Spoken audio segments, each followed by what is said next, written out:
పురాణాల మీద భక్తి శ్రద్ధలను పెంపొందింపజేసే అమృతలహరి ఛానల్ను తప్పక సబ్స్క్రైబ్ చేసి లైక్ చేయండి. ధన్యవాదాలు. నారద పురాణము.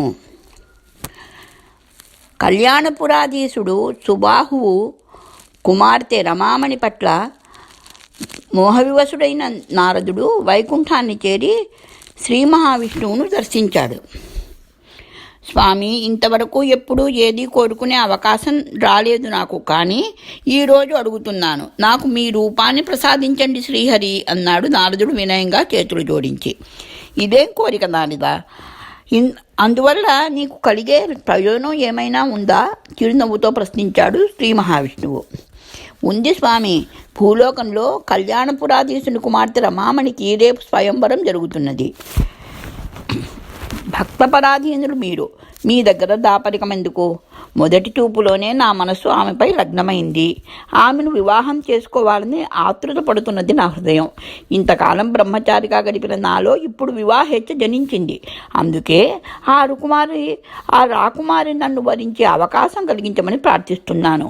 హే జగద్రక్షక, నిరంతరం హరినామస్మరణతో గడిపే నాకు హరిరూపం లభిస్తే ఆ రాకుమారి నాది కాగలదు. ఆ సమయంలో ఆయనకు అంతకు పూర్వం వచ్చినప్పుడు తానన్న మాటలు కానీ సనకాదుల ఉపదేశం కానీ ఏవీ గుర్తుకు రాలేదు. ఆయన ఆలోచనలన్నీ రాకుమారి చుట్టూనే పరిభ్రమిస్తున్నాయి. ఆమెను స్వంతం చేసుకోవాలన్న కోరిక కళ్ళలో కదలాడుతున్నది. నారదుని అవస్థ చూసి ఆర్ద్రమైన హృదయంతో, అలాగే నీకు హరిరూపు ప్రసాదిస్తున్నాను, నిశ్చింతగా స్వయంవరానికి వెళ్ళు అంటూ అనుగ్రహించాడు విష్ణుమూర్తి. కృతజ్ఞుణ్ణి స్వామి అంటూ నమస్కరించి ఆనందంగా తిరిగి వెళ్ళాడు నారదుడు. ఆహ్వానితులతో స్వయంవర మందిరం కడకడలాడుతున్నది. చెలులు వెంటరాగా చేతిలో వరమాలతో మేలి ముసుగు చాటున్న చంద్రబింబం వంటి ముఖాన్ని చాటు చేసి నడక నేర్చిన బంగారు తీగల ఆడరాడుతూ స్వయంవర మందిరంలో ప్రవేశించిన రమామణిని చూస్తూనే రాజులందరి హృదయాలు పరవశమైనాయి. వారి మధ్య కూర్చుని ఉన్న నారదుని హృదయం ఉద్విగ్నభరితమైంది. అదుగో రమామణి హంసగమనంతో ఈ వైపే వస్తున్నది. తన కంఠంలో కోమలమైన హస్తాలతో వరమాలను అలంకరిస్తుంది. మరికొద్ది క్షణాలలో ఆ అదృష్టం తనను వరించనుంది అనుకుంటూ తీయని ఊహలలో తేలిపోతున్నాడు కన్నుల రమూసి. రమామణి మహావిష్ణువు కంఠంలో వరమాలను అలంకరించింది. ఆహా! శ్రీ మహావిష్ణువు ఆమెను గరుడ వాహనం మీద ఆసీందురాలని కావించి తీసుకువెళ్తున్నాడు. ఈ దృశ్యాన్ని చూసే భాగ్యం పొంది ధన్యులమైనాము అంటూ అందరూ లేచి పెద్దగా మాట్లాడుకుంటున్న శబ్దానికి కళ్ళు తెరిచి తన పక్కన ఉన్న రాకుమారుడిని ఏమిటా కలకలం, ఏం జరిగింది అని ప్రశ్నించి విషయం తెలుసుకుని ఆవేశంతో ఊగిపోతూ, అలా జరగడానికి వీలు లేదు, రాకుమారి వరించవలసింది నన్ను అంటూ అరిచాడు నారదుడు. ఆయన వైపు ఎగాదిగా చూసి హేళనగా నవ్వుతూ, నిన్న ఈ వానర ముఖాన్ని వరించి ఉండవలసిందట రాకుమారి. వినండి అతని మాటలు అంటూ అందరినీ ఉద్దేశించి చెప్పాడు ఆ రాకుమారుడు. అందరూ ఈ వానరముఖుడినా అంటూ నవ్వడంతో కోపావేశాలతో వణికిపోతూ లేచి అక్కడి నుండి బయలుదేరి వైకుంఠాన్ని చేరుకున్నాడు. చిద్విలాసంగా కూర్చుని ఉన్న మహావిష్ణువుని చూస్తూనే కోపావేశాలతో జరిగిన అవమానం కూడా తోడైంది. కోపావేశాలతో పాటు జరిగిన అవమానం కూడా తోడైంది. శ్రీహరి, ఇంతటి నమ్మక ద్రోహం కావిస్తావా నాకు? వానర ముఖాన్ని ప్రసాదించి చాటివారిలో అపహాస్యం పాలు కావించావు. నేను కోరుకున్న రాకుమారిని నీ స్వంతం చేసుకుని నాకు అంతులేని విషాదాన్ని ప్రసాదించావు. ఇందుకు ప్రతిగా నీవు కూడా సతీ వియోగంతో విషాదాన్ని అనుభవించగలవు. అప్పుడు వానరుల సహాయంతోనే ఆమెను తిరిగి పొందగలవు. నీకిదే నా శాపం అంటూ శపించి వేశాడు నారదుడు. ఆ మాటలకు ఆగ్రహం వ్యక్తం చేయలేదు శ్రీ మహావిష్ణువు. శాంత గంభీర స్వరంతో అనునయపూర్వకంగా, నీవు నన్ను కోరినట్లు నీకు హరిరూపు అనగా వానర రూపం సంప్రాప్తించింది.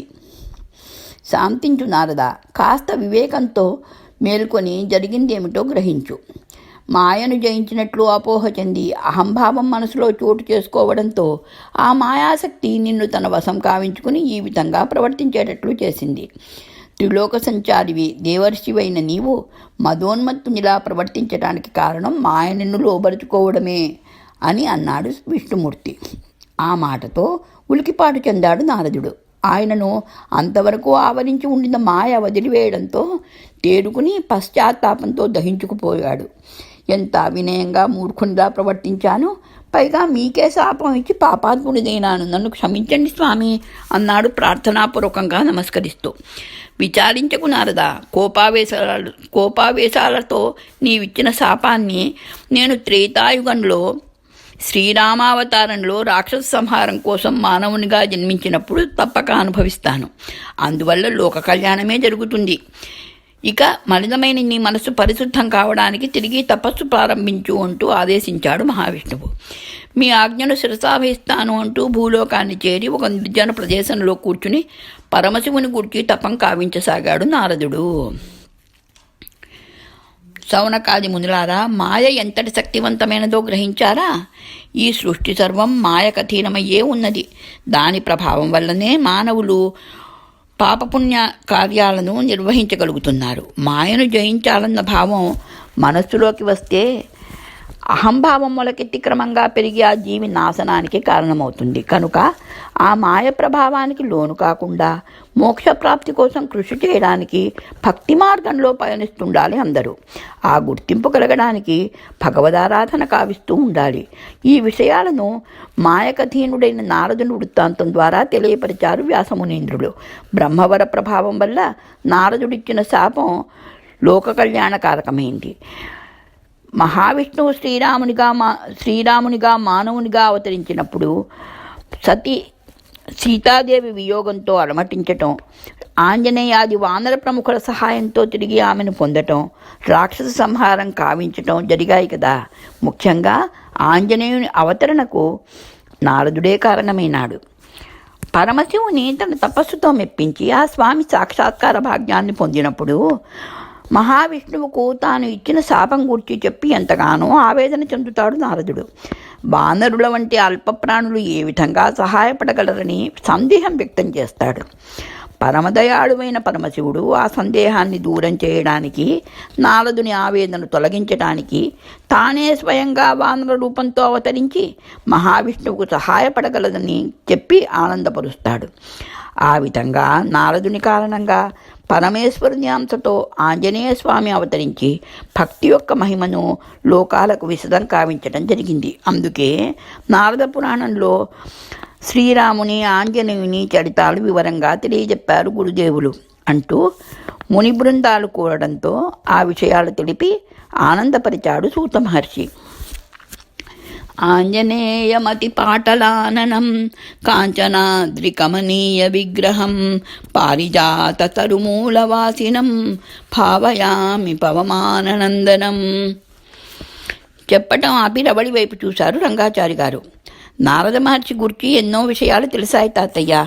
ఆయనది ఉదాత్తమైన వ్యక్తిత్వం, దేవర్షి, త్రిలోక సంచారే కాక భగవన్నామ సంస్మరణలో కాలం గడపాలని కోరుకున్నాడు. మాయను జయించాలని ఆశించాడు కదా, మరి చివరికి ఆ కోరిక ఎలా తీరింది? కుతూహలంగా అడిగింది తాతగారి వైపు చూస్తూ. ఆ విషయమై పరమేశ్వరుడే ఆయనకు జ్ఞానబోధ కావించాడు.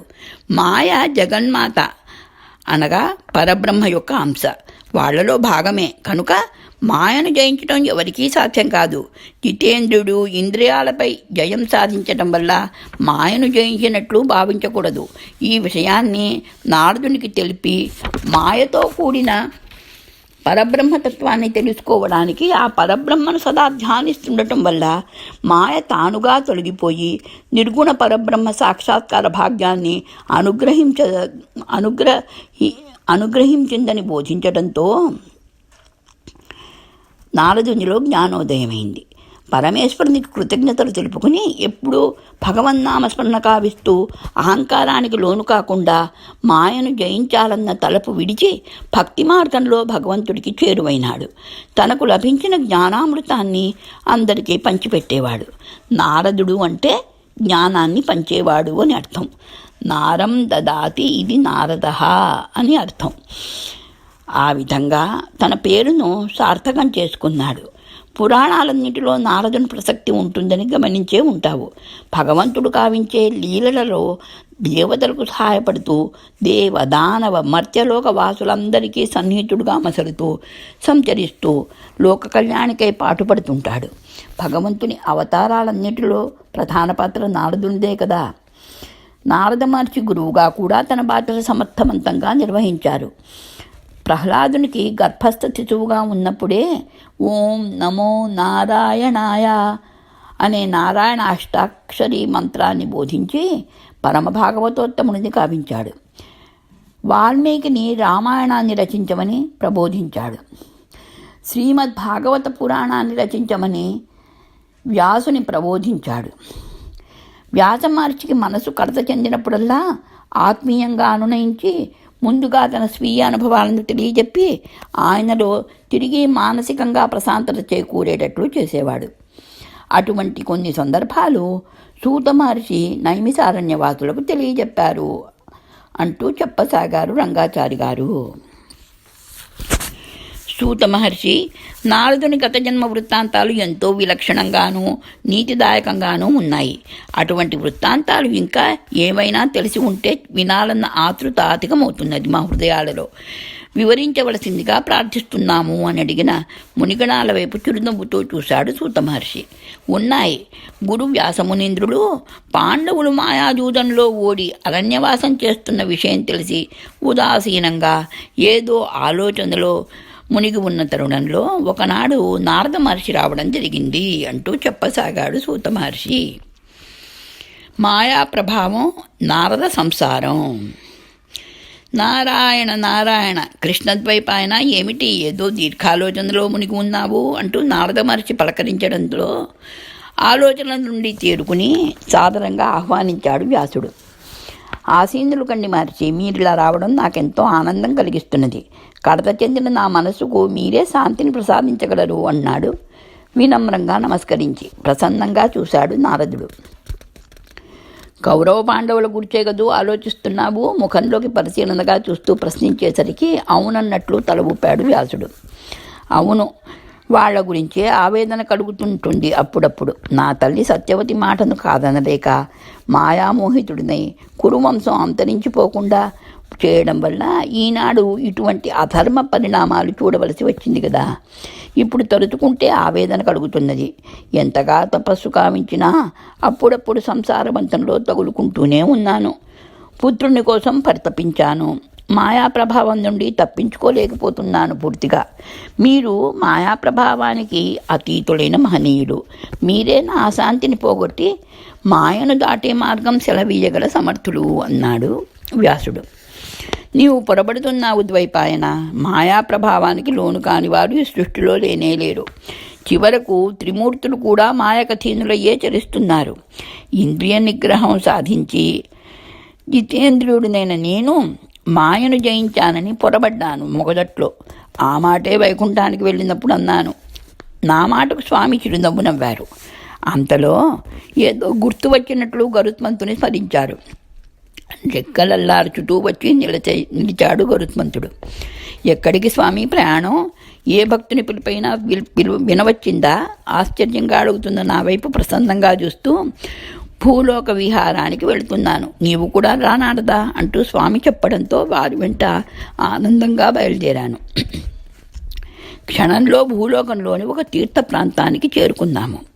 నారదా, ఈ తీర్థం అత్యంత మహిమాన్వితమైనది. నీవు ఈ తీర్థంలో స్నానం ఆచరించు. నీకు కొన్ని విషయాలు తెలియజేస్తాను. నీవు వచ్చే వరకు నేను ఇక్కడ విహరిస్తూ ఉంటాను అన్నారు శ్రీ మహావిష్ణువు. అది నారాయణాద్రి ప్రాంతంలోని పవిత్ర తీర్థం. ఆ పరిసరాలు స్వామికెంతో ప్రీతిపాత్రమైనవి. స్వామి అలా సెలవివ్వడంతో మీరు చెప్పినట్లు క్షణంలో స్నానమాచరించి వస్తాను స్వామి అంటూ మహతిని గట్టున ఉంచి నీటిలోకి దిగి మునక వేశాను. ఆ తర్వాత ఏమి జరిగిందో విను అంటూ నారదుడు చెబుతున్నది శ్రద్ధతో వినసాగాడు వ్యాసుడు. తాళధ్వజుడు సౌభాగ్య సుందరిల వృత్తాంతము. ఆహా, ఈ పరిసరాలెంత శోభాయమానంగా ఉన్నాయి.